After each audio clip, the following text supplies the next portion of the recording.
It was the winter of 1379. Deep beneath a fortress in northern France, a young woman named Eleonena stood alone in the cold, damp air of a stone chamber. The walls around her felt ancient, rough, like the earth itself had swallowed her whole.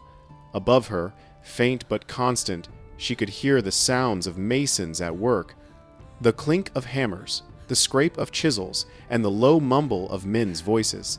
Eleonena had been thrown in here 6 days ago. She was only 23, a nobleman's wife, educated, graceful, born into a life of comfort, but now she was a prisoner. Her hands were bruised, her gown was torn, and her mind was just racing, trying to make sense of the charge that got her here. Adultery. A crime she swore on her very soul she never committed. And as she was trying to hold on to her sanity, those construction sounds were the only thing connecting her to the outside world. For 6 endless days, she listened to the noise of construction just above her. Every thud of a hammer made her heart jump. Every creak of timber made her wonder, what were they building? And then, on the 7th day, the sound stopped. The silence was heavy, thick, like the pause right before a final verdict. Moments later, the door to her cell creaked open. Several masons walked in, carrying buckets of mortar and stacks of heavy stones. Eleonena frowned, totally confused. "What are you doing?" she asked. They said nothing. Without a single word, they just started stacking the stones across the entrance of her cell. At first, she thought it had to be a mistake, some cruel prank, or maybe they were just making repairs. But as the wall climbed higher, her confusion turned into pure, cold panic. A raw, unfiltered terror started rising from her stomach as she realized what those stones were really for. She screamed. She begged. She pleaded to talk to someone, anyone who would listen. The masons kept their eyes down, their hands steady. The wall rose to her chest, then to her shoulders. Through the tiny, shrinking gap, Eleonena could still see into the corridor. And standing there, watching from a distance, was the castle steward. Her voice cracked as she called out to him. She reminded him of her childhood, of the summers her family had dined in these very halls. She begged him, please, stop this madness. But the steward just turned his back and disappeared into the shadows. Only then did Eleonena finally get it. They weren't repairing the cell, they were sealing it, sealing her inside, alive. Her breath came in short, terrified gasps. The cold stones crept higher and higher until the last sliver of light vanished, and with it, the last sound of footsteps faded away. The silence that followed was unbearable, because Eleonena knew right then she was going to die here, entombed beneath the castle, unseen and unheard.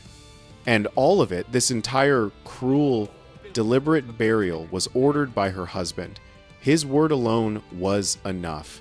In medieval Europe, a man's accusation was a woman's death sentence.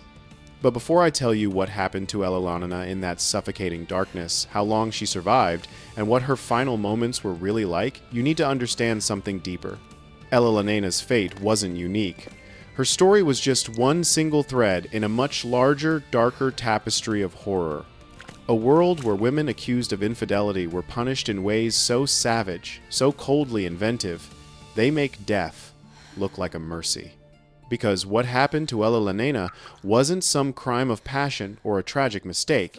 It was a system designed to destroy women in the name of honor, purity, and obedience. And by the time you hear what truly happened in that sealed cell, you'll understand why, for women in medieval Europe, the punishment for adultery wasn't just execution. It was something so much worse.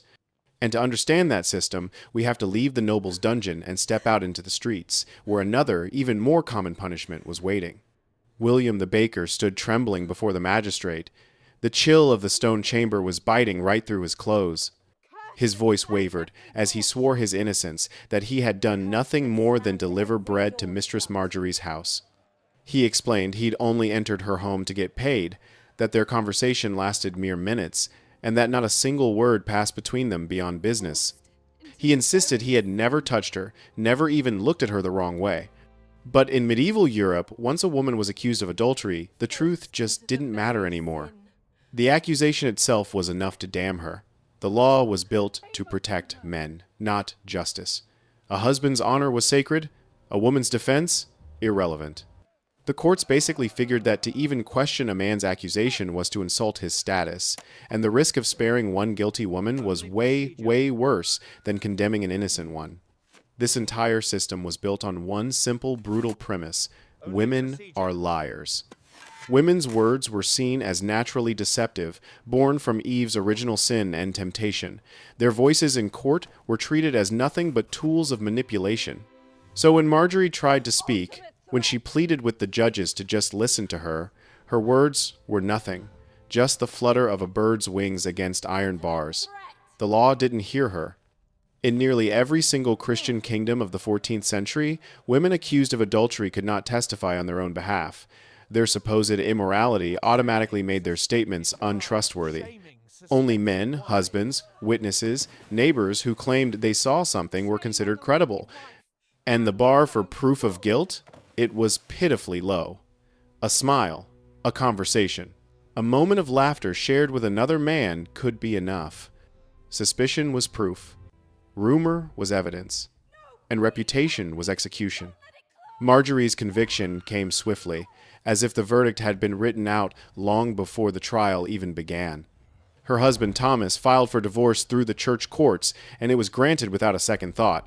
The word adulteress carried absolute crushing authority. Thomas took everything.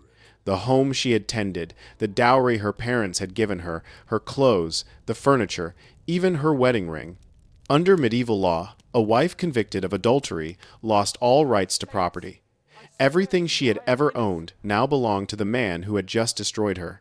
And then came the mark. With a red-hot iron, they branded the letter A deep into her left cheek, a permanent scar that would define her until the day she died. It wasn't just meant to burn flesh. It was meant to burn her very identity, to strip her of any possible chance at redemption. That single letter was her new name, her new face, her new life. But the physical pain from that glowing iron was just the opening act for a living hell.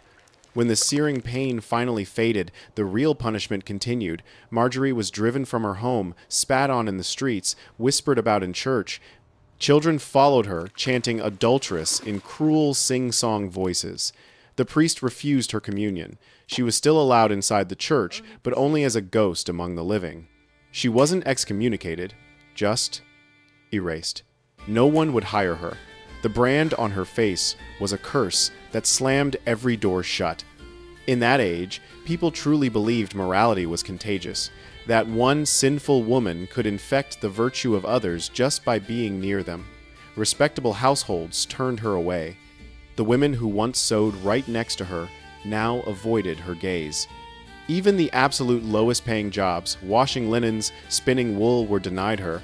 People were afraid her presence would taint their work. She was cast out to the absolute margins of society. The cruelest irony of all was that the punishment forced her into the very sin she had never even committed. Condemned as an adulteress, she was left with no way to live, except by becoming the very thing they had falsely called her. Some said she was forced into prostitution, though even there, the brand made her undesirable a living, walking warning of shame. As the months passed, the brand festered. The burn became an open wound. The infection crept through her flesh, leaving half of her face paralyzed. Her mouth was twisted painfully to one side. After 6 months of this humiliation, she left her village. She must have thought that maybe, just maybe, somewhere far away, she could find a little mercy. But the brand betrayed her everywhere she went. The scarred A shouted her supposed sin louder than her own voice ever could. A for adulteress, T for thief, A for heretic. These marks were Europe's permanent prison sentences, punishments you could never, ever escape.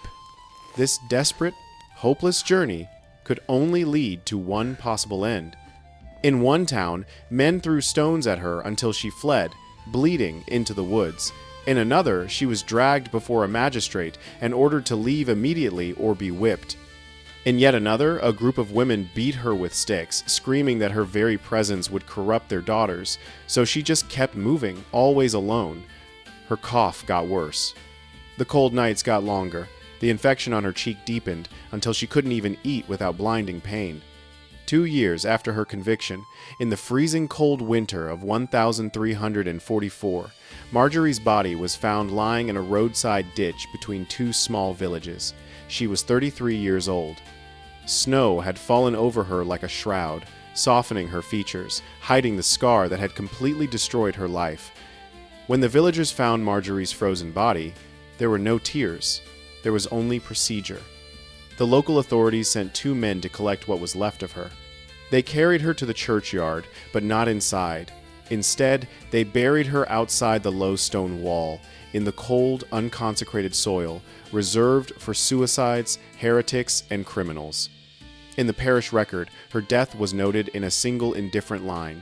An adulterous woman found dead on the road, buried outside the churchyard. No name, no history. Fates like Elena's and Margery's weren't rare. They were extreme examples, sure, but they expose a chilling underlying truth. Medieval society was obsessed with controlling women, and adultery was seen as the ultimate threat. Immurement, being walled up alive, was a particularly gruesome punishment, often saved for nuns who broke their sacred vows or noblewomen whose powerful families wanted to erase them quietly. But for common folk, public humiliation was way more common. In many parts of Germany, a convicted adulteress would have her head shaved, be stripped naked, and then be forced to run through town while crowds threw garbage and filth at her. In some places, the law literally allowed a husband to publicly beat his wife half to death. And let's not forget the cucking stool. Though often used for nagging women, it was also the perfect tool for shaming suspected promiscuous wives in front of the entire town. But why all this systematic, calculated cruelty? It wasn't just about morality. It wasn't even about love. The cold hard answer?